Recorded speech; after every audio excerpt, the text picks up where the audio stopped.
بسم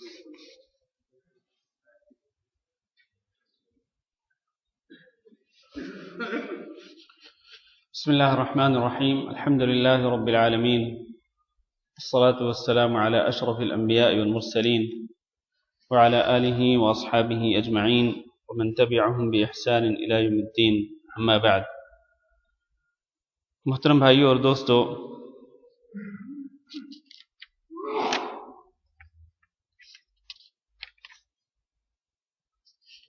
کتاب الجہاد کی احادیث ہم پڑھ رہے تھے. کچھ احادیث ہم نے پچھلے جمعہ کو پڑھی تھی اور کچھ اس سے پہلے پڑھی تھی. آج انشاءاللہ اس باب کو ختم کرتے ہیں. لیکن پچھلے جمعہ کو ہم نے جو آخری حدیث پڑھی تھی اس میں یہ تھا کہ نبی صلی اللہ علیہ وسلم نے دو صحابہ اکرام جناب عبد الرحمن بن عوف اور زبیر بن عوام ان کو رخصت دی تھی. ان کی ایک مجبوری کی وجہ سے کہ ان کو جمعوں کی وجہ سے خارش ہوتی تھی، تکلیف ہوتی تھی، تو آپ صلی اللہ علیہ وسلم نے ان کو رخصت دی کہ وہ ریشم کی قمیص پہن سکتے ہیں. اس سے پہلے ہم یہ بیان کر چکے ہیں کہ ریشم پہننا حرام ہے، مردوں کے لیے ریشم پہننا حرام ہے. نبی صلی اللہ علیہ وسلم نے ایک ہاتھ میں ریشم کو لیا اور دوسرے ہاتھ میں سونے کو لیا، اور آپ صلی اللہ علیہ وسلم نے فرمایا کہ یہ دونوں چیزیں میری امت کے مردوں کے لیے حرام کر دی گئی ہیں اور عورتوں کے لیے حلال کی گئی ہیں. ہاں جی. اور اسی طرح ہم نے ایک حدیث یہ بھی پڑھی تھی کہ زیادہ سے زیادہ اگر ریشم پہنا جا سکتا ہے تو اس کی مقدار کتنی ہے؟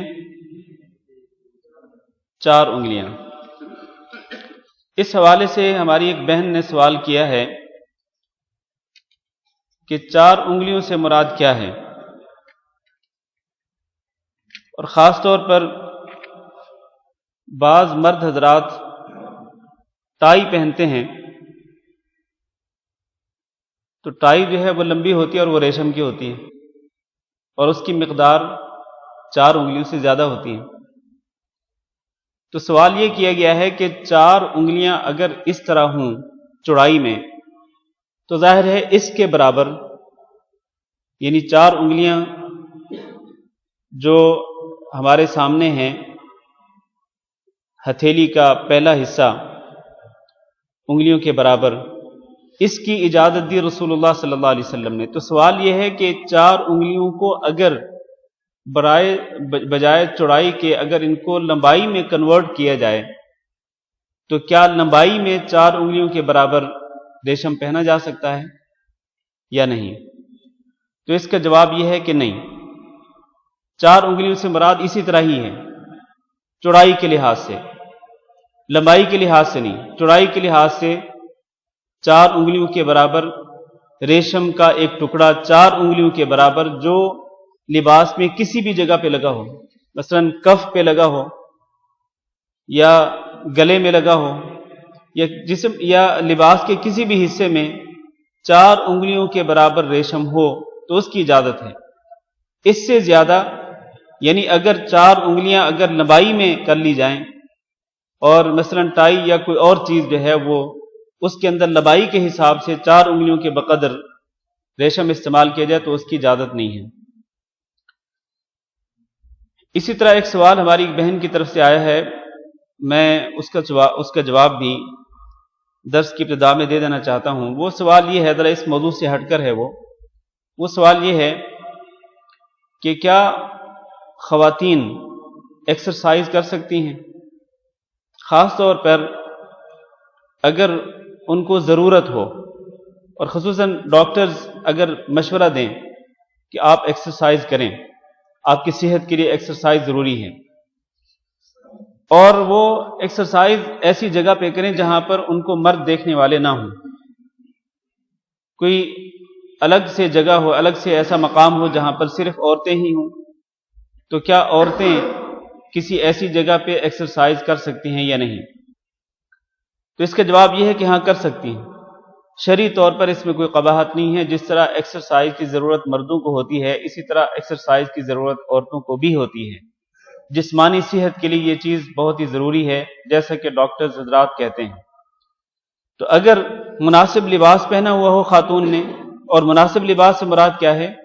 مناسب لباس سے مراد یہ ہے کہ وہ لباس جو کہ ایک عورت کسی عورت کے سامنے پہن سکتی ہے۔ آپ کو یہ معلوم ہے کہ عورت کا لباس مرد کے سامنے کتنا ہے؟ مرد کے سامنے یہ ہے کہ وہ پورے کے پورے جسم کو ڈھانکے، پورے کے پورے جسم کا پردہ کرے، غیر محرم مرد کے سامنے۔ اور جہاں تک عورتوں کا آپس میں عورتوں کے سامنے پردے کا تعلق ہے، تو اتنا لباس پہننا ضروری ہے کہ جس کے ساتھ عورت اپنے اعضائے زینت کو چھپا لے، اعضائے زینت کو چھپا لے۔ ہاں چہرہ اگر کھلا ہو کوئی حرج نہیں، ہاتھ کھلے ہوں کوئی حرج نہیں، پیر کھلے ہوں کوئی حرج نہیں، لیکن کم از کم اعضائے زینت جو ضروری ہیں ان کا چھپانا ضروری ہے، ان کا پردہ کرنا ضروری ہے۔ تو مناسب لباس اگر پہنا ہوا ہو اور وہاں پر صرف عورتیں ہی ہوں، مردوں کی وہاں پر نظر نہ جاتی ہو، تو وہاں پر خواتین ایکسرسائز کر سکتی ہیں، اس میں شرعی طور پر کوئی قباحت نہیں ہے۔ اب ہم احادیث پڑھتے ہیں۔ عن عمر بن الخطاب رضی اللہ عنہ قال كانت اموال بني النضير مما افاء الله على رسوله صلى الله عليه وسلم مما لم يوجف المسلمون عليه بخيل ولا ركاب وكانت لرسول الله صلى الله عليه وسلم خالصا فكان رسول الله صلى الله عليه وسلم يعزل نفقة أهله سنة ثم يجعل ما بقي في القراع والسلاح عدة في سبيل الله عز وجل۔ عمر بن خطاب رضی اللہ تعالیٰ عنہ بیان کرتے ہیں کہ بنو نضیر کے اموال وہ تھے جو اللہ رب العزت نے مال غنیمت کے طور پر دے دیے تھے اپنے رسول صلی اللہ علیہ وسلم کو۔ مما لم یوجف المسلمون علیہ بخیل ولا رکاب، اور یہ مال ایسا تھا کہ اس کے حصول کے لیے مسلمانوں نے نہ اپنے گھوڑے دوڑائے اور نہ ہی اپنے اونٹ دوڑائے، یعنی بغیر جنگ کے یہ مال ان کو مل گئے تھے۔ اصل مسئلہ یہ ہے کہ بنو نضیر یہود کا ایک قبیلہ تھا جو مدینہ منورہ کے آس پاس آباد تھا۔ جب نبی صلی اللہ علیہ وسلم ہجرت کر کے مکہ مکرمہ سے مدینہ منورہ تشریف لائے تو اس وقت یہود کے 3 قبائل آباد تھے، ان میں سے ایک بنی نضیر بھی تھا، بنو نضیر۔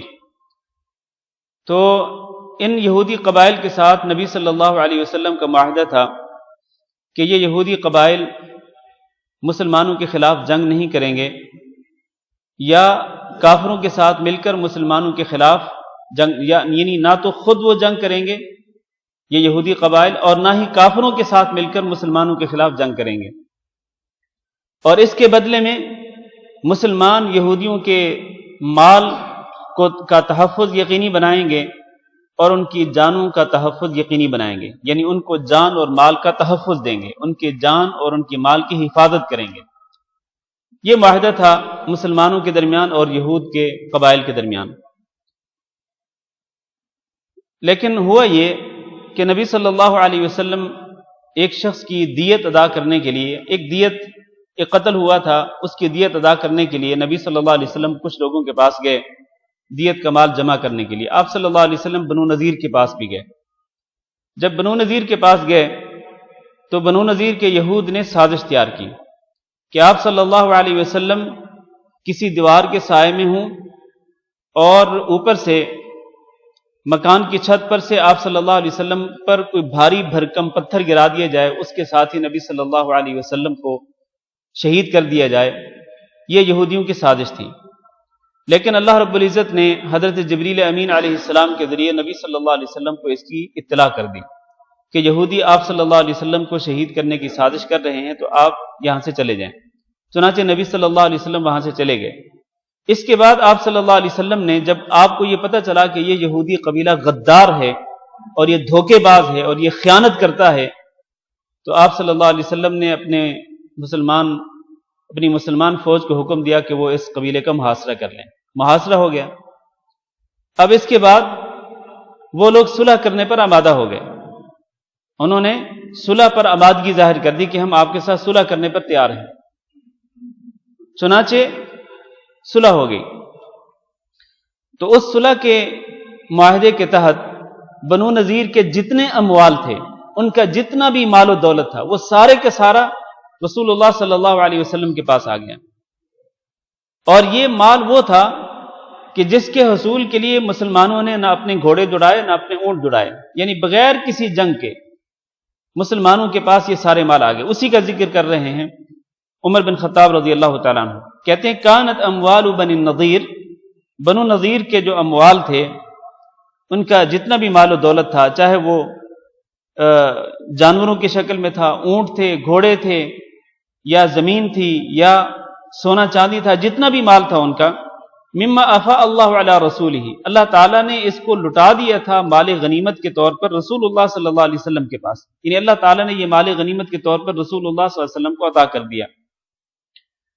مما لم یجف المسلمون علیہ بخیر ولا رکاب، مسلمانوں کو اس کے حصول کے لیے نہ گھوڑے دوڑانے پڑے اور نہ ہی اونٹ دوڑانے پڑے۔ وکانت لرسول اللہ صلی اللہ علیہ وسلم خالصا، اور یہ جو مال تھے یہ رسول اللہ صلی اللہ علیہ وسلم کے لیے ہی تھے، ان مالوں کے اندر کسی کا کوئی حصہ نہیں تھا۔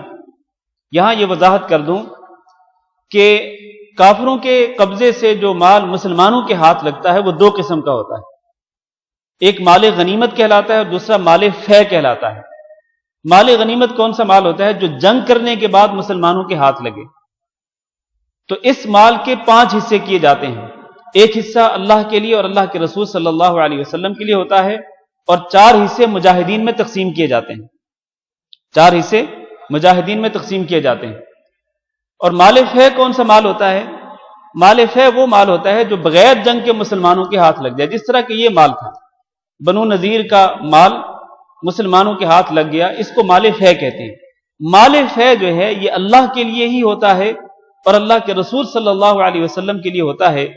اللہ کے رسول صلی اللہ علیہ وسلم کو پورا اختیار ہوتا ہے کہ وہ جیسے چاہیں اس مال کو خرچ کریں، اور آپ صلی اللہ علیہ وسلم کے بعد یعنی آپ کی وفات کے بعد یہ اختیار پھر خلفائے راشدین کے پاس آ گیا۔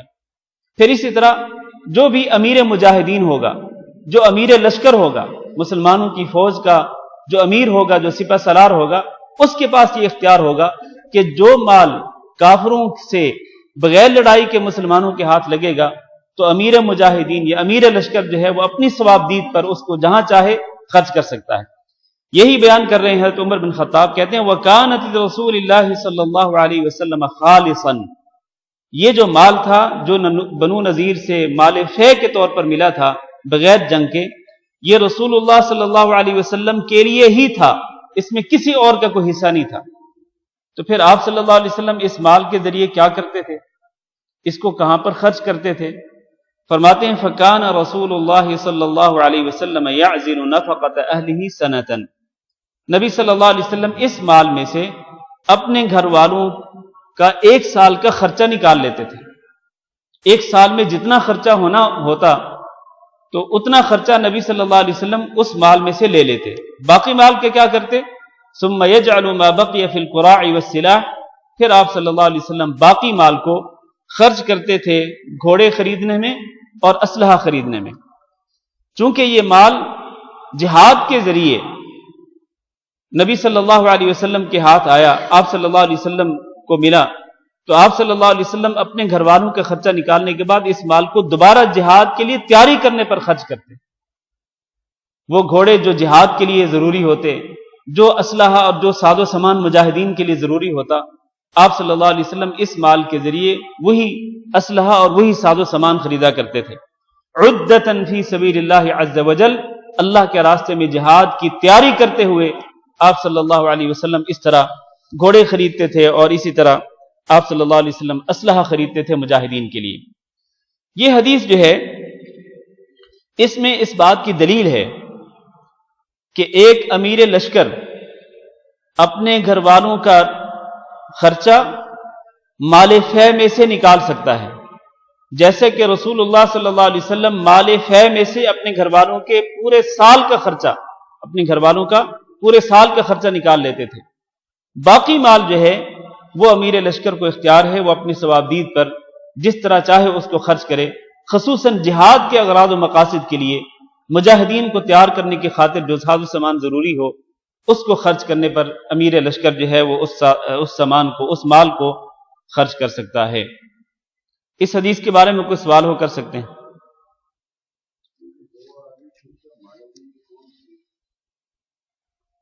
دو آدمی مارے گئے کہاں پر؟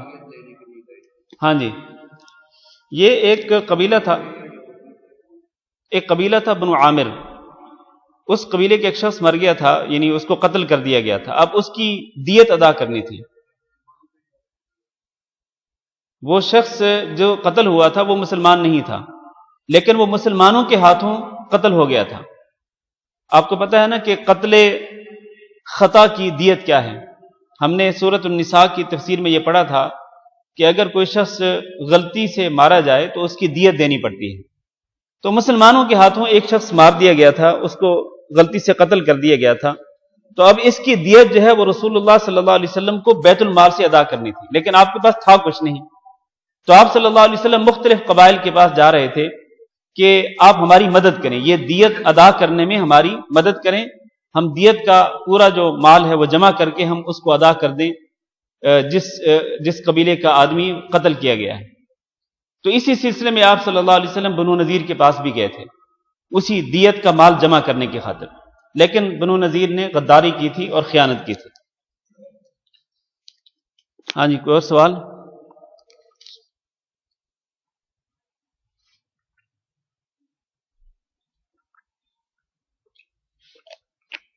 عن عبد الله بن عمر رضي الله عنهما قال أجرى النبي صلى الله عليه وسلم ما ضمر من الخيل من الحفياء إلى ثنية الوداع وأجرى ما لم يضمر من الثنية إلى مسجد بني زريق قال ابن عمر وكنت في من أجرى۔ عبداللہ بن عمر رضی اللہ تعالی عنہما روایت کرتے ہیں کہ نبی صلی اللہ علیہ وسلم نے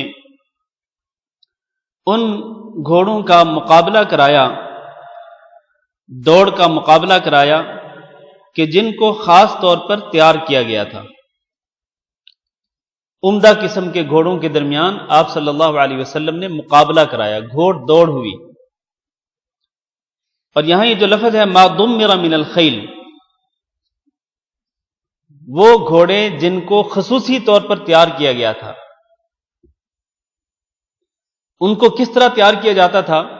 اس کا طریقہ کار یہ تھا کہ گھوڑوں کو بہت ہی اچھی خوراک کھلائی جاتی اور ان کو موٹا تازہ کیا جاتا، یعنی اتنا کھلایا جاتا اور اتنا عرصہ کھلایا جاتا کہ وہ موٹے تازے ہو جاتے، پھر آہستہ آہستہ ان کی خوراک میں کمی کر دی جاتی، جس کے ساتھ وہ گھوڑے سمارٹ ہو جاتے۔ اور ایسے جو گھوڑے ہوتے جن کو اس طرح تیار کیا جاتا تھا، پہلے خوب خوراک دی جاتی تھی، پھر آہستہ آہستہ خوراک میں کمی کی جاتی تھی، تو ایسے گھوڑے جو ہیں وہ دوڑنے میں بہت تیز ہوتے اور بڑے نشیط ہوتے، اور وہ دشمن پر حملہ کرنے میں بہت ہی پھرتی دکھاتے۔ تو ایسے گھوڑوں کو باقاعدہ تیار کیا جاتا تھا۔ تو نبی صلی اللہ علیہ وسلم ایسے گھوڑوں کے درمیان گھوڑ دوڑ کا مقابلہ کرواتے تھے، من الحفیاء الى ثنیۃ الوداع، حفیاء مقام سے لے کر ثنیۃ الوداع مقام تک، مدینہ منورہ میں یہ دو مقامات ہیں۔ ان دو مقامات کے درمیان آپ صلی اللہ علیہ وسلم گھوڑوں کے درمیان دوڑ کا مقابلہ کرواتے تھے۔ وَأَجْرَى مَا لَمْ يُضَمَّرْ، اور جن گھوڑوں کو خصوصی طور پر تیار نہیں کیا گیا ہوتا تھا تو ان کا مقابلہ کرواتے تھے ثنیہ سے لے کر مسجد بنو زریق تک۔ قال ابن عمر رضی اللہ تعالیٰ عنہ کہتے ہیں وَكُنْتُ فِي مَنْ أَجْرَى، میں خود بھی اس گھوڑ دوڑ میں شامل تھا، گھوڑ دوڑ کے مقابلے میں میں خود بھی شامل تھا، میں نے بھی اس میں حصہ لیا، یعنی اپنے گھوڑے کو میں نے بھی اس میں شریک کیا، اس مقابلے میں اور اس دوڑ میں۔ قال سفیان کہتے ہیں جو کہ اس حدیث کے راویوں میں سے ایک راوی ہیں، من الحفیاء الى ثنیۃ الوداع، وہ پہلا مقام، پہلا جو مقابلہ ہوتا اچھے عمدہ گھوڑوں کے درمیان مقابلہ کے لیے، اس مقابلہ کے لیے جو مقامات تھے حفیاء سے ثنیۃ الوداع، ان دونوں مقامات کے درمیان جو مسافت تھی وہ 5 میل تھی یا 6 میل تھی۔ ومن سنیت الوداع الی مسجد بنی زریق، اور سنیت الوداع سے لے کر مسجد بنی زریق تک 1 میل تھی۔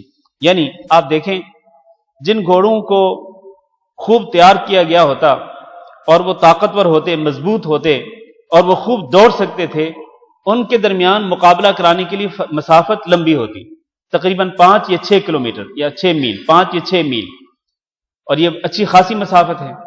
اور جن گھوڑوں کو اچھی طرح تیار نہیں کیا گیا ہوتا تھا دوڑ کے لیے خاص طور پر، اور وہ اس قدر زیادہ مضبوطی کے ساتھ وہ دوڑ نہیں سکتے تھے، تو ان کے درمیان جب گھوڑ دوڑ کرائی جاتی، ان کے درمیان مقابلہ کرایا جاتا، تو ان کے لیے جو مسافت ہوتی وہ 1 میل کے برابر ہوتی۔ ظاہر ہے کہ عمدہ گھوڑے زیادہ دوڑ سکتے ہیں، تیز دوڑ سکتے ہیں، تو ان کے درمیان مقابلے کے لیے زیادہ مسافت ہوتی، اور جو گھوڑے عمدہ نہیں ہوتے تھے ان کے درمیان مقابلے کے لیے جو مسافت ہوتی وہ تھوڑی ہوتی۔ تو اس حدیث سے یہ معلوم ہوتا ہے کہ نبی صلی اللہ علیہ وسلم باقاعدہ طور پر گھوڑوں کو تیار کرتے تھے، اور صحابہ کرام کو حکم دیتے تھے کہ گھوڑوں کو تیار کرو، اور یہ گھوڑے مجاہدین کی سواریاں ہوتی تھیں۔ تو اس لیے ہونا یہ چاہیے کہ مومنوں کو ہر وقت جہاد کے لیے تیار رہنا چاہیے، جیسے کہ اللہ رب العزت نے قرآن مجید میں ارشاد فرمایا وَأَعِدُّوا لَهُم مَّا اسْتَطَعْتُم مِّن قُوَّةٍ وَمِن رِّبَاطِ الْخَيْلِ تُرْهِبُونَ بِهِ عَدُوَّ اللَّهِ وَعَدُوَّكُمْ وَآخَرِينَ مِن دُونِهِمْ، کہ اے اہل ایمان، تم دشمن کا مقابلہ کرنے کے لیے اور دشمن کو ڈرانے کے لیے اور دشمن کو مرعوب کرنے کے لیے اپنی قوت کو تیار کیا کرو۔ تو مجاہدین کو ہر وقت تیاری کرنی چاہیے اور ہر وقت تیار رہنا چاہیے۔ اس کے لیے کس کے لیے تیاری کرنی چاہیے؟ جہاد کے لیے، اور جہاد کی تیاری کے لیے جو کچھ بھی ضروری ہو، مثلا یہی گھوڑوں کی اگر ضرورت ہو اور سواریاں نہ ہوں، یہ ویسے تو یہ پہلے دور کی بات ہے، آج کل تو جنگوں کے اندر یہ گھوڑے استعمال نہیں ہوتے، لیکن بہرحال جو بھی اہل ایمان کو جہاد کی تیاری کے لیے کرنا پڑے ان کو کرنا چاہیے، کیونکہ یہ ضروری ہے۔ اس سے کیا ہوتا ہے؟ اس سے دشمنوں کے دلوں کے اندر خوف پیدا ہوتا ہے، وہ مرعوب ہوتے ہیں کہ مسلمان تیار ہیں اور وہ تیاری کر رہے ہیں جہاد کے لیے، اور ان کے پاس جو مطلوبہ ساز و سامان ہے وہ موجود ہے، وہ ہمارا مقابلہ کر سکتے ہیں۔ اسی لیے رسول اکرم صلی اللہ علیہ وسلم بھی باقاعدہ گھوڑوں کا مقابلہ کرایا کرتے تھے۔ وعنہ رضی اللہ عنہما قال عرضت على رسول الله صلى الله عليه وسلم يوم أحد وأنا ابن 14 سنة فلم يجزني في المقاتلة وعرضت عليه يوم الخندق وأنا ابن 15 سنة فأجازني۔ عبداللہ بن عمر رضی اللہ تعالیٰ عنہ ہی بیان کرتے ہیں کہ مجھے رسول اللہ صلی اللہ علیہ وسلم پر پیش کیا گیا احد کے دن، اور اس وقت میری عمر 14 سال تھی۔ فلم يجزني في المقاتلة، تو نبی صلی اللہ علیہ وسلم نے مجھے جنگ کے لیے اجازت نہ دی۔ وعرضت عليه يوم الخندق، پھر خندق کے دن جب جنگ خندق ہوئی تو اس دن بھی مجھے پیش کیا گیا کہ میں جہاد کے لیے جہاد میں حصہ لے سکتا ہوں یا نہیں، جنگ میں شریک ہو سکتا ہوں یا نہیں۔ وأنا ابن 15 سنة، اور اس وقت میری عمر 15 سال تھی۔ فأجازني، تو نبی صلی اللہ علیہ وسلم نے مجھے اجازت دے دی۔ اس حدیث میں کئی مسائل ہیں۔ ایک مسئلہ یہ ہے کہ جہاد میں شریک ہونے کے لیے امیر لشکر کی اجازت ضروری ہے۔ جہاد میں شریک ہونے کے لیے امیر لشکر کی اجازت ضروری ہے، کیونکہ اگر اجازت ضروری نہ ہوتی تو حضرت عبداللہ بن عمر رضی اللہ تعالیٰ عنہ کو نبی صلی اللہ علیہ وسلم پر پیش کر کے اجازت طلب نہ کی جاتی۔ یہ جو ان کو پیش کر کے اجازت طلب کی گئی، یہ اس بات کی دلیل ہے کہ اجازت طلب کرنا ضروری تھا، تبھی ان کو پیش کر کے باقاعدہ اجازت طلب کی گئی۔ یہ پہلا مسئلہ کہ امیر لشکر سے اجازت لینا، جہاد میں شرکت کے لیے امیر لشکر سے اجازت لینا ضروری ہے۔ دوسری بات یہ ہے، یا دوسرا مسئلہ جو اس حدیث سے ثابت ہوتا ہے وہ یہ ہے کہ اگر ایک بچہ ابھی چھوٹا ہو، جیسا کہ عبداللہ بن عمر رضی اللہ تعالیٰ عنہ کی عمر 14 سال تھی، تو نبی صلی اللہ علیہ وسلم نے ان کو اجازت نہیں دی قتال اور جنگ میں شرکت کے لیے۔ یہ اس بات کی دلیل ہے کہ بچہ اگر چھوٹا ہو، نابالغ ہو، تو اس کو اجازت نہیں دینی چاہیے، بچے کو جنگ کے اندر شریک نہیں ہونا چاہیے۔ اور تیسری بات جو اس حدیث سے ثابت ہوتی ہے وہ یہ ہے کہ جب بچہ 15 سال کا ہو جائے تو وہ بالغ تصور کیا جائے گا، جب بچہ 15 سال کا ہو جائے اور اس کی کوئی اور علامت ظاہر نہ ہوئی ہو، بلوغت کی علامات میں سے کوئی علامت ظاہر نہ ہوئی ہو اور اس کی عمر 15 سال ہو چکی ہو، تو پھر وہ بالغ تصور کیا جائے گا۔ لیکن اگر 15 سال سے پہلے ہی اس کے بالغ ہونے کی علامات ظاہر ہونا شروع ہو جائیں تو پھر وہ بالغ مانا جائے گا، پھر وہ بالغ تصور کیا جائے گا اور اس پر شریعت کے احکامات لاگو ہوں گے۔ اس پر نماز بھی فرض ہو جائے گی، اس پر روزہ بھی فرض ہوگا، اور اسی طرح اسلام کے باقی احکامات اس پر لاگو ہو جائیں گے اگر بلوغت کی علامات میں سے کوئی علامت ظاہر ہو جائے۔ اب مردوں کے لیے بلوغت کی علامات میں سے ایک علامت احتلام ہونا ہے، اور عورتوں کے لیے یا لڑکیوں کے لیے بلوغت کی علامات میں سے ایک علامت مینسز کا شروع ہونا ہے۔ یہ ایک علامت ہے، یہ عمر کے جس حصے میں بھی یہ علامت شروع ہو جائے گی اس کے ساتھ ہی وہ بالغ تصور کیا جائے گا، وہ لڑکا بھی اور وہ لڑکی بھی۔ اسی طرح زیر ناف بال اگر اگ جائیں، پیدا ہو جائیں، تو وہ ایک علامت ہے کہ وہ بچہ بالغ ہو گیا۔ تو یہ جو 15 سال کا یہاں پر ذکر ہے، یہ اس صورت میں ہے کہ اگر 15 سال تک کوئی اور علامت ظاہر نہ ہو بلوغت کی علامات میں سے، تو 15 سال کی عمر کو اگر بچہ پہنچ جائے تو وہ بالغ تصور کیا جائے گا، چاہے کوئی علامت ظاہر نہ بھی ہوئی ہو۔ لیکن اگر اس سے پہلے کی علامت ظاہر ہو گئی ہو تو پھر یقیناً وہ بچہ جیسے ہی علامت ظاہر ہوگی تو وہ بالغ تصور کیا جائے گا، بچہ ہو یا بچی ہو، لڑکا ہو یا لڑکی ہو۔ ایک اور بات یہاں پر وہ قابل توجہ ہے، وہ یہ ہے کہ عبداللہ بن عمر رضی اللہ تعالیٰ عنہ کو احد کی جنگ کے لیے جب پیش کیا گیا تو وہ کہتے ہیں کہ اس وقت میری عمر کتنی تھی، اور جب جنگ خندق کے لیے ان کو پیش کیا گیا تو کہتے ہیں اس وقت میری عمر کتنی تھی، 15 سال۔ حالانکہ جنگ احد اور جنگ خندق کے درمیان کتنی مدت تھی؟ جی نہیں، 2 سال تھی، مدت 2 سال تھی، کیونکہ جنگ احد جو ہے وہ 3 ہجری میں ہوئی ہے اور جنگ خندق کب ہوئی؟ 5 ہجری میں۔ جنگ خندق 5 ہجری میں ہوئی، تو 2 سال کا فرق تھا۔ لیکن یہ اپنی عمر بیان کرتے ہوئے کہتے ہیں کہ احد کے میدان میں جب جنگ ہونے والی تھی اور مجھے پیش کیا گیا تو اس وقت میری عمر 14 سال تھی، اور جب خندق کی جنگ ہونے والی تھی اور اس وقت مجھے پیش کیا گیا تو میری عمر 15 سال تھی۔ تو گویا کہ 1 سال کا فرق تھا، 1 سال کی مدت تھی درمیان میں، حالانکہ مدت تو 2 سال تھی۔ تو یہ فرق کیوں آ رہا ہے؟ اصل میں اس کی تعویل یہ کی گئی ہے، اہل علم نے ذکر کیا ہے کہ یہ جو انہوں نے ذکر کیا کہ احد کی جنگ میں جب احد کی جنگ ہوئی تو اس وقت ان کی عمر 14 سال تھی، مطلب یہ ہے کہ 14واں سال ابھی شروع ہوا تھا، ابھی 14واں سال شروع ہوا تھا، اور جب جنگ خندق ہونے والی تھی تو اس وقت وہ 15ویں سال کے آخر میں تھے، 15ویں سال کے آخر میں تھے۔ اس طرح 2 سال کا فرق ہو جاتا ہے، 14واں سال اور 15واں سال۔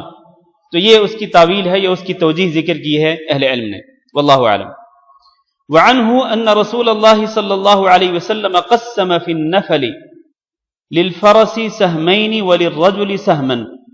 عبداللہ بن عمر رضی اللہ تعالیٰ عنہ ہی بیان کرتے ہیں کہ رسول اللہ صلی اللہ علیہ وسلم نے غنیمت کے مال کو تقسیم کیا۔ کس طرح؟ للفرس سہمین، جو گھوڑ سوار ہوتا اس کے لیے 2 حصے، وللرجل سہما، اور وللرجل سہما، اور جو شخص پیدل ہوتا اس کے لیے 1 حصہ۔ گھوڑ سوار کے لیے 2 حصے مقرر کیے نبی صلی اللہ علیہ وسلم نے، اور پیدل چلنے والے شخص کے لیے 1 حصہ مقرر کیا نبی صلی اللہ علیہ وسلم نے، اور یہ حصے ملتے تھے مال غنیمت سے۔ آپ کو میں نے پہلے ذکر کیا ہے آپ کے سامنے کہ مال غنیمت کے 5 حصے ہوتے، 1 حصہ کس کے لیے ہوتا؟ اللہ اور اللہ کے رسول صلی اللہ علیہ وسلم کے لیے، اور باقی 4 حصے کن کے لیے ہوتے؟ مجاہدین کے لیے۔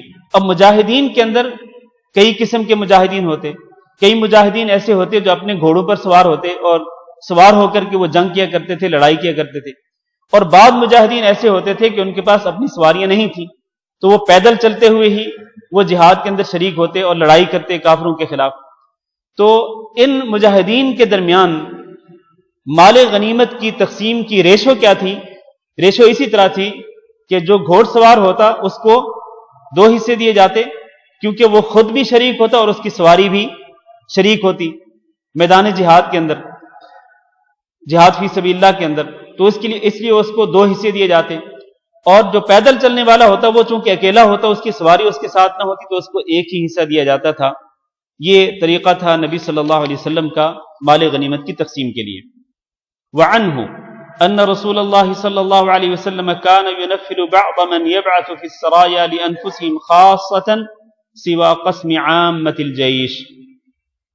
عبداللہ بن عمر رضی اللہ تعالیٰ عنہ ہی بیان کرتے ہیں کہ رسول اللہ صلی اللہ علیہ وسلم انعام کے طور پر دیا کرتے تھے بعض ان مجاہدین کو جن کو آپ بعض لشکروں میں بھیجا کرتے تھے، لانفسهم خاصة، اور وہ انعام ان کے لیے خاص ہوتا، سوا قسم عامة الجيش، جو تقسیم باقی لشکر کے لیے ہوتی اس کے علاوہ باقی لشکر کے لیے مال غنیمت جس طرح تقسیم کیا جاتا اس کے علاوہ نبی صلی اللہ علیہ وسلم ایکسٹرا اضافی طور پر انعامات دیا کرتے تھے بعض ان مجاہدین کو جن کو نبی صلی اللہ علیہ وسلم بعض لشکروں کے اندر بھیجا کرتے تھے۔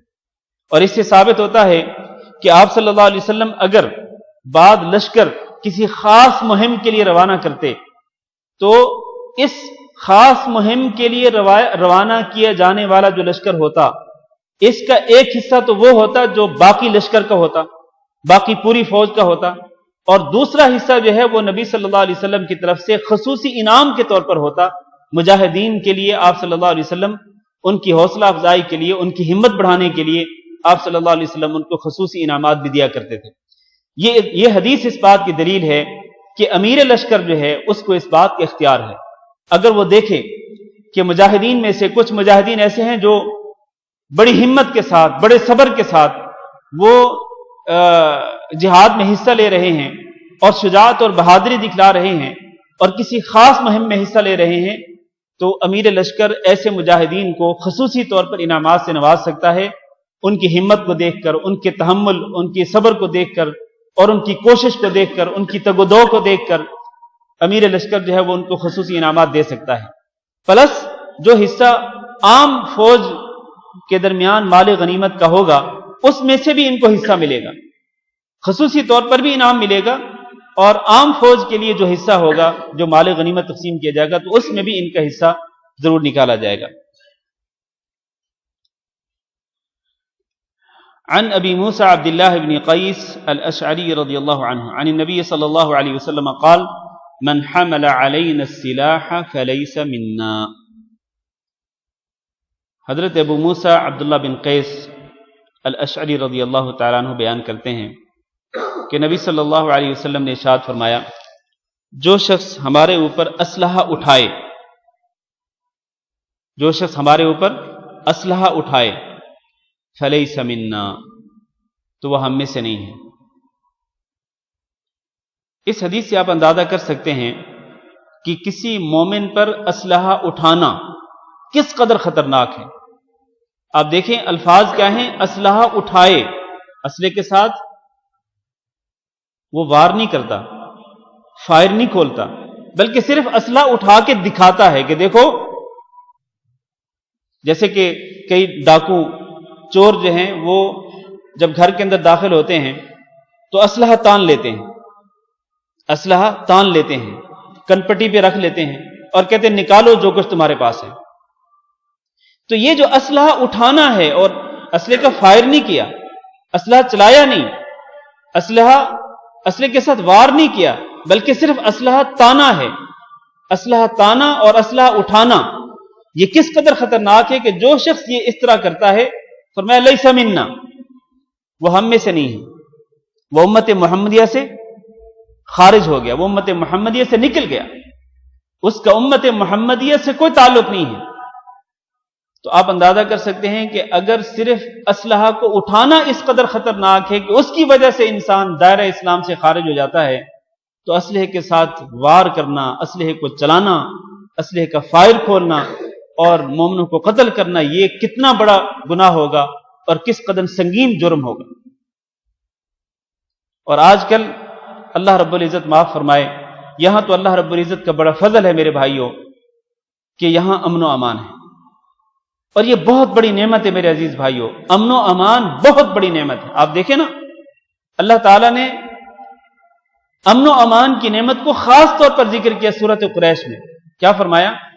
فرمایا لإیلاف قریش إيلافهم رحلة الشتاء والصيف فليعبدوا رب هذا البيت الذي أطعمهم من جوع وآمنهم من خوف. اہل مکہ کو اللہ تعالیٰ نے 2 نعمتیں عطا کی. فرمایا اس گھر کے رب کی عبادت کریں یہ اہل مکہ، وہ اس گھر کا جو مالک ہے، یعنی بیت اللہ کا جو مالک ہے وہ کون ہے؟ الذی اطعمہم من جوع، جس نے ان کو بھوک سے کھلایا، کھانے کو عطا کیا. ایک تو یہ نعمت ہے. دوسرا آمنہم من خوف، ان کو خوف سے امن میں رکھا. ان پر کوئی خوف و ہراس نہیں ہے، بے خوف ہیں، امن کی حالت میں ہیں. یہ بہت بڑی نعمت ہے. یہاں بھی اللہ رب العزت نے ہمیں امن میں رکھا ہے. ورنہ آپ جانتے ہیں خصوصاً ان ملکوں کے اندر کہ جہاں پر بد امنی ہے اور جہاں پر نہ مسلمان کی جان محفوظ، نہ مسلمان کا مال محفوظ، نہ مسلمان کی عزت محفوظ، والعیاذ باللہ. دن دہاڑے لوٹ لیا جاتا ہے، دن دہاڑے قتل کر دیا جاتا ہے، دن دہاڑے عزتوں کو پامال کر دیا جاتا ہے. تو جہاں پر امن نہیں ہے، جہاں پر خوف ہے، وہاں پر نبی صلی اللہ علیہ وسلم کا یہ فرمان اپنے سامنے رکھنا چاہیے کہ اگر کوئی بندہ اسلحہ اٹھائے گا، صرف اٹھائے گا، تو وہ امت محمدیہ سے خارج ہو جائے گا، دائرہ اسلام سے نکل جائے گا. جائے کہ وہ اس اسلحے کے ساتھ لڑائی کرے، اس اسلحے کے ساتھ کسی کو مارے، کسی کو قتل کرے، یہ تو اس سے بھی بڑا جرم ہے. تو ہمیں نعمت امن پر اللہ رب العزت کا شکر ادا کرنا چاہیے. یہ بہت بڑی نعمت ہے. آخری حدیث پڑھ لیں پھر ختم کرتے ہیں. کتنے منٹ باقی جی؟ عن ابی موسیٰ رضی اللہ عنہ قال سئل رسول اللہ صلی اللہ علیہ وسلم عن الرجل يقاتل شجاعة ويقاتل حمیة ويقاتل رياء. ابو موسیٰ رضی اللہ تعالیٰ عنہ کہتے ہیں کہ رسول اللہ صلی اللہ علیہ وسلم سے پوچھا گیا آدمی کے بارے میں، یقاتل الشجاعہ، ایک تو وہ جو کہ شجاعت اور بہادری دکھانے کے لیے لڑائی کرتا ہے، قتال کرتا ہے. دوسرا وہ یقاتل حمیۃ، جو صرف قومی غیرت دکھلانے کے لیے لڑتا ہے. تیسرا وہ یقاتل ریاء، جو صرف ریاکاری کے لیے، دکھلاوے کے لیے لڑتا ہے. ای ذالک فی سبیل اللہ، ان 3 میں سے کون ہے جو فی سبیل اللہ مانا جائے گا کہ یہ اللہ کے راستے میں جہاد کر رہا ہے، اللہ کے راستے میں قتال اور لڑائی کر رہا ہے؟ تو اللہ کے رسول نے کیا جواب دیا؟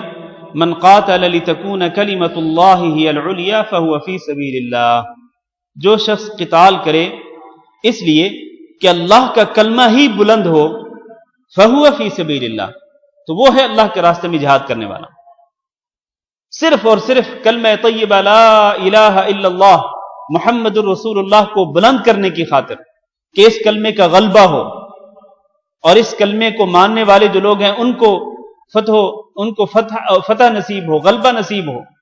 تو جو شخص اس کلمے کو بلند کرنے کی خاطر قتال کرے گا وہ اللہ کے راستے میں جہاد کرنے والا مانا جائے گا. ورنہ جو شخص صرف شجاعت و بہادری دکھانے کے لیے لڑے گا وہ فی سبیل اللہ مجاہد نہیں ہوگا.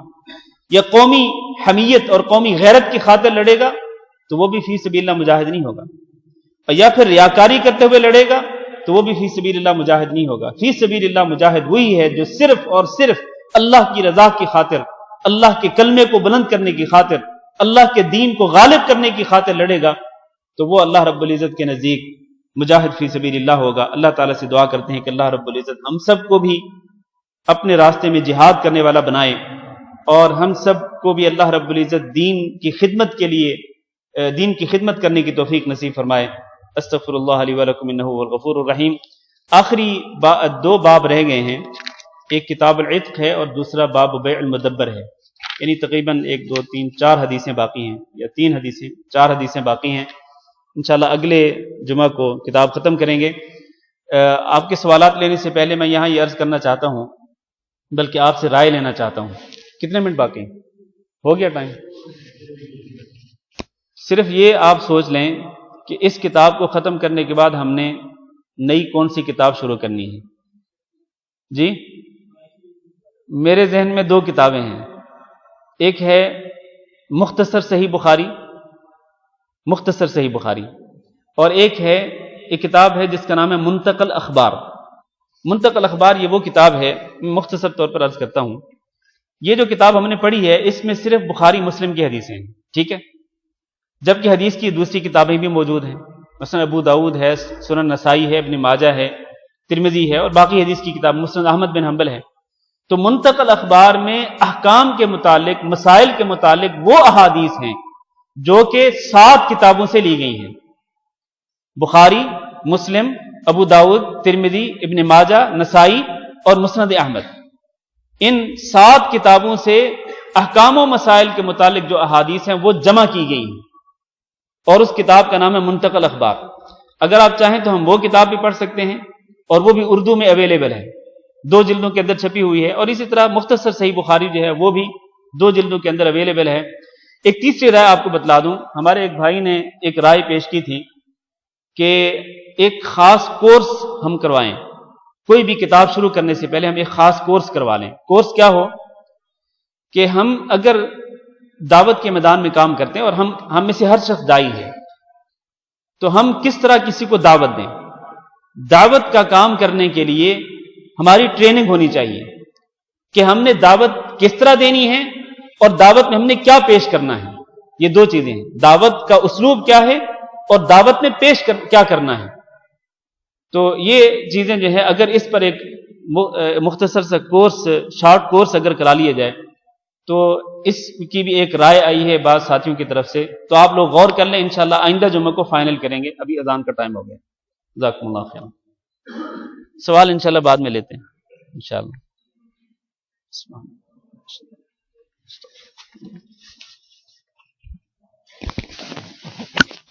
وعلیکم السلام ڈاکٹر صاحب، کیسے ہیں آپ؟ خیریت سے ہیں؟ آپ کا سفر ٹھیک ہو گیا؟ جی۔ وعلیکم السلام۔ اچھا ماشاء اللہ، اچھا ماشاء اللہ، اللہ اکبر، اللہ اکبر۔ نیت کو دفنانے کے بعد کتنے دن تک نماز جنازہ؟ اللہ